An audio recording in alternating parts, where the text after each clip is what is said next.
He gave up his seat to a pregnant woman. But what happened next left everyone speechless.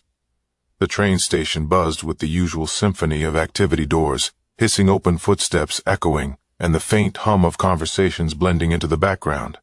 Elijah, a young black man in his late 20s, adjusted his backpack as he stepped onto the subway platform. He was tired. His shift at the auto repair shop had been grueling, but the thought of getting home to his little sister's birthday dinner kept him moving as the train screeched to a halt. Elijah joined the throng, squeezing into the already crowded car. He managed to find a spot by the door, one hand gripping the overhead bar for balance across from him. He noticed a woman visibly pregnant holding onto a pole with one hand, while clutching her oversized bag with the other. Her face glistened with sweat, and her legs trembled as the train jerked forward without thinking.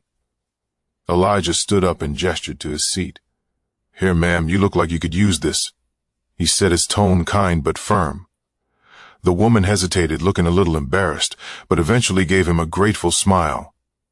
"Thank you so much," she murmured as she sank into the seat. Elijah nodded and shifted to stand closer to the door. He glanced at his watch, still enough time to make it to dinner if the train stayed on schedule for a moment. He felt good about his small act of kindness, but the moment didn't last. As the train pulled into the next station, the woman's head suddenly slumped forward. Her bag slid to the floor, and she collapsed onto her knees, gasping for air. The entire car froze. A man near her shouted, "Someone help her." Elijah instinctively moved toward her.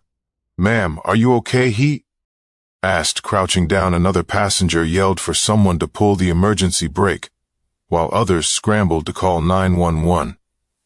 The air was thick with panic, voices overlapping in confusion.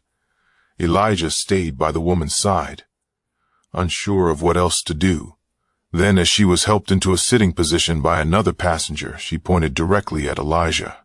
Her voice was weak, but sharp enough to cut through the chaos. It was him. She gasped. He did something to me." The murmur started low but insidious. People around Elijah began to exchange wary glances, and the air seemed to shift. But this was only the beginning for a moment. Elijah thought he misheard her. His mind raced, trying to make sense of her words. "What do you mean?" he asked, his voice steady but edged with disbelief. The woman repeated louder this time, "He did something to me." She clutched her stomach, wincing, and the passengers around her shifted uneasily. "Whoa, hold on," Elijah said, raising his hands defensively. "I didn't do anything. I just gave her my seat." The murmurs grew louder. Now, a wave of suspicion rippling through the car. A man in a gray suit near the woman spoke up, his brow furrowed. "I saw him standing close to her." "What were you doing near her bag?" Elijah turned toward the man, credulous. "I wasn't near her bag. I was standing by the door the whole time." But it didn't seem to matter. People were already piecing together their own version of events, their assumptions filling in the gaps. A woman with a stroller muttered something under her breath, casting a weary glance at Elijah. Another passenger, an older man with glasses, stepped between Elijah and the pregnant woman as if to shield her. "Someone called the police," a voice shouted from the back. Elijah sank. "Omak sank. Why would you call the cops? I didn't do anything." His voice cracked slightly, not from fear but from frustration. The train screeched to a stop at the next station, and moments later, 2 transit officers boarded the car. Their presence seemed to intensify the tension in the air. "What's going on here?" one of them asked, surveying the scene. Passengers immediately began talking over one another, pointing fingers and giving fragmented accounts of what they thought had happened. "She collapsed and he was right there," one woman said, nodding toward Elijah. "He gave up his seat, but then I don't know, something feels off." Another added hesitantly. The officers looked at Elijah, who stood frozen in place, his hands still raised slightly, as if to prove he meant no harm. Officer said, gesturing toward him, "Step off the train so we can sort this out." "I didn't do anything," Elijah protested, his voice firmer. "Now I just gave her my seat. Ask anyone." The officers exchanged a glance before one replied, "We'll figure that out. Let's go." But before Elijah could move, another voice cut through the tension. "Wait." It was a teenage girl with braids sitting near the back of the car. She stood up, her phone in hand. I saw the whole thing. He didn't touch her or her stuff. He literally just gave her his seat. Her words hung in the air, a small crack in the wall of suspicion. But it wasn't enough to dissolve the doubt entirely. The pregnant woman groaned, clutching her stomach again. One of the officers crouched beside her, asking questions. "What happened, ma'am? Did someone harm you?" She pointed at Elijah once more. It was him. I felt dizzy after he stood so close. I don't know what he did, but it was him. Elijah's heart pounded. He wanted to scream, to demand why she was doing this. But he knew better. His father's voice echoed in his mind. "Stay calm no matter what. Don't give them any reason to see you as a threat."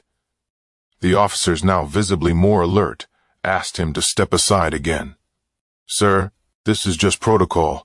We need to get her medical attention and figure out what's going on." Reluctantly, Elijah nodded and followed them off the train, feeling every pair of eyes on him as he walked. The whispers behind him stung more than he cared to admit. Outside the car, the tension didn't ease. If anything, it grew heavier as more officers arrived and passengers spilled onto the platform, their accounts becoming more dramatic with each retelling. But things were about to take an even darker turn. Elijah stood on the platform, his back against the cold concrete wall, as two officers questioned him around them. A small crowd gathered, whispering and pointing. The pregnant woman sat on a bench a few feet away, clutching her belly and shaking her head. As paramedics examined her, every now and then, her gaze flicked toward Elijah, a mix of fear and accusation in her eyes. "Let me get this straight," the taller officer said, flipping open his notepad. "You're saying you gave up your seat, and that's all that happened?" "Yes," Elijah replied firmly. "That's all I did. I don't even know this woman," the shorter officer chimed in. "Then why would she accuse you of something people don't just make these things up?" Elijah clenched his fists, forcing himself to stay calm. "I don't know why she's saying this. Maybe she's confused, or maybe something else is going on, but I didn't do anything wrong." From behind the officers, a middle-aged woman in a red coat stepped forward. "I saw him, too," she said, her voice hesitant. "He was acting kind of close to her. You know what I mean?" Elijah's eyes widened. "What, I wasn't anywhere near her, except to offer my seat." The taller officer nodded toward the woman. "Ma'am, did you see anything else suspicious?" She shook her head slowly. "No, but I think it's worth looking into. You can't be too careful these days." The words hit Elijah like a punch to the gut. He turned to the officers, his voice rising. "This is ridiculous. You're taking her word and a bunch of guesses over facts. Check the security cameras if you don't believe." The officers exchanged a glance. One of them sighed. "We're working on it. Just cooperate." "Okay." Meanwhile, the crowd grew restless. People whispered louder, now speculating wildly. He probably slipped something into her drink. A man muttered or tried to take her bag. Someone else suggested, "Look at him. He's so defensive. That's a red flag." A woman added. Elijah heard every word and his blood boiled. But before he could say anything, the teenage girl who had spoken up earlier stepped forward again, holding her phone. "Excuse me," she said loudly, her voice cutting through the chatter. "I have a video. I was recording a TikTok when this all happened. He didn't do anything. Look." She handed her phone to the shorter officer, who watched the video carefully. The screen showed Elijah standing by the door, hands on the rail, minding his own business. The moment he gave up his seat was clear, as was his distance from the pregnant woman afterward. The officer's expression softened slightly as he handed the phone to his partner. "This doesn't show any contact between him and the woman," he admitted. The taller officer frowned, then turned to the pregnant woman. "Ma'am, are you absolutely sure it was him?" Her face crumpled and tears spilled down her cheeks. I don't know," she stammered. "I felt dizzy and he was right there." I just assumed. Elijah felt a mix of relief and frustration. "You assumed? You've got half this platform thinking I'm some kind of criminal because you assumed." The crowd's whispers shifted now, uncertainty rippling through them. Some people looked embarrassed. Others doubled down on their suspicions, but just as things seemed to calm, one of the paramedics spoke up. "Her blood pressure is dangerously low. This could explain the dizziness and confusion." but we need to get her to the hospital to run some tests." The officers nodded, then turned back to Elijah Weck. "Not detaining you," the taller one said, though his tone was far from apologetic. "But we'll need to file a report. Stay nearby in case we need more information." Elijah's jaw tightened. "Fine. Do what you have to do." As the paramedics wheeled the woman away and the crowd slowly dispersed, Elijah remained on the platform, shaken but not broken. However, the damage had already been done, and the fight for his dignity wasn't over. Yet Elijah stayed on the platform, leaning against a steel pillar as the crowd thinned out. A few stragglers lingered, still casting furtive glances his way, but most people seemed eager to leave. The uncomfortable scene behind his mind raced every fiber of his being, screamed at the injustice, how quickly assumptions had painted him as the villain. He noticed a teenage girl who had defended him earlier, standing nearby, scrolling through her phone. She looked up and caught his eye, offering a small apologetic smile.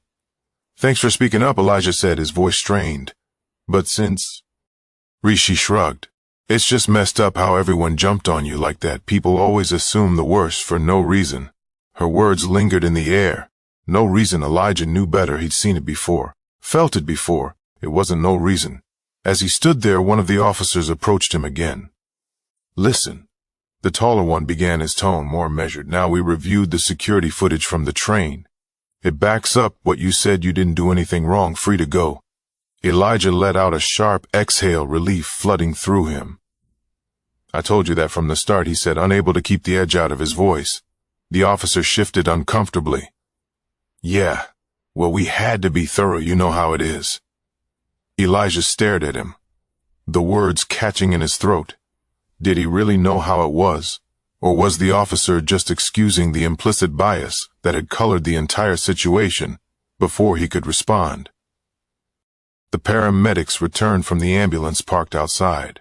One of them walked over to Elijah and the officer. She stabilized. Now, the paramedic said, turns out her dizziness was caused by a severe drop in blood pressure. Nothing to do with anyone on the train. It could have happened anywhere. The officer nodded as if that settled the matter. "All right, thanks for the update." He turned back to Elijah. "Looks like this was all a big misunderstanding." Elijah felt his jaw clench again. Misunderstanding. The word felt too light, too casual for the weight of what had just happened. "Misunderstanding," he repeated, his tone icy. "Do you have any idea what it's like to have a whole train of people look at you like you're a criminal? To hear them whisper, point, assume." The officer looked down awkwardly, scratching the back of his neck. Low. "Okay, I get it, okay? But it's over now. You can go." Elijah laughed bitterly. "It's over for you, for me. This will stick in my mind every time I get on a train, every time someone looks at me sideways." "You don't get to tell me it's over." The officer didn't respond, and after a moment he walked away. The teenage girl approached Elijah again, holding up her phone. "I posted the video," she said softly. "The whole thing from you, giving up your seat to everyone, blaming you. People need to see what really happened." Elijah blinked, taken aback. "You didn't have to do that." He said, "I wanted to," she replied. "People need to stop jumping to conclusions. Maybe this will make someone think twice next time." Elijah nodded, appreciating her gesture, even if he wasn't sure it would change anything. As he finally made his way out of the station, his phone buzzed. It was his sister asking if he was still coming to her birthday dinner. Elijah hesitated before responding. The weight of the evening pressed on him, but he knew he couldn't let it ruin the one bright spot in his day. "I'm on my way," he texted back, but as he walked through the city streets, Elijah couldn't shake the nagging thought how many others had faced the same rush to judgment without someone like that teenager to stand up for them. And how often did those stories end differently? Later that evening, Elijah sat at his sister's dining table, the sound of laughter and clinking glasses filling the room. He smiled faintly as his little sister blew out her candles. The warmth of family easing some of the tension still knotted in his chest. But even as he celebrated, his mind kept circling back to the events of the day, the way assumptions could snowball, how quickly kindness could be twisted into suspicion, and the fragility of trust among strangers after the cake was cut and the dishes cleared. Elijah stepped out onto the small balcony for a moment of quiet. His sister joined him, handing him a cup of coffee. "You okay?" she asked, sensing something was off. Elijah hesitated before nodding. "Yeah, just had a rough ride home." She didn't press, but he could tell she wanted to. Finally, he sighed and told her the story. Every detail, from the act of giving up his seat to the accusations, and the girl who came to his defense when he finished. She shook her head, her expression a mix of sadness and anger. "It's not fair," she said softly. "You did the right thing, and somehow you still ended up being the bad guy." Elijah nodded, staring out at the city lights. "It's not just me, though. This happens to people all the time. I was lucky that girl had my back. Not everyone gets that." His sister rested a hand on his shoulder. "You can't control what people assume, Eli, but you can control how you handle it. You stayed calm and you stood your ground. That says a lot about who you are." Elijah thought about her words. He hadn't felt calm in the moment, but looking back he realized she was right. He could have lashed out, shouted, or stormed off, but he hadn't. And maybe that had made all the difference. As he stood there, a thought struck him. Kindness wasn't always easy, and it didn't always pay off the way you expected, but it mattered because the world was too quick to judge, too quick to assume, and someone had to break that cycle. He took a deep breath and turned back to his sister. "You know what? I'd do it again," he said quietly. Even knowing how it turned out, she smiled. "That's why I'm proud of you." Stories like Elijah's remind us to pause, reflect, and challenge our own assumptions. Acts of kindness can ripple out in ways we don't always see, even when they're met with resistance. So the next time you find yourself in a moment of judgment, stop and ask, what's the full story? And if this story resonated with you, don't forget to subscribe for more content that challenges perspectives and inspires change.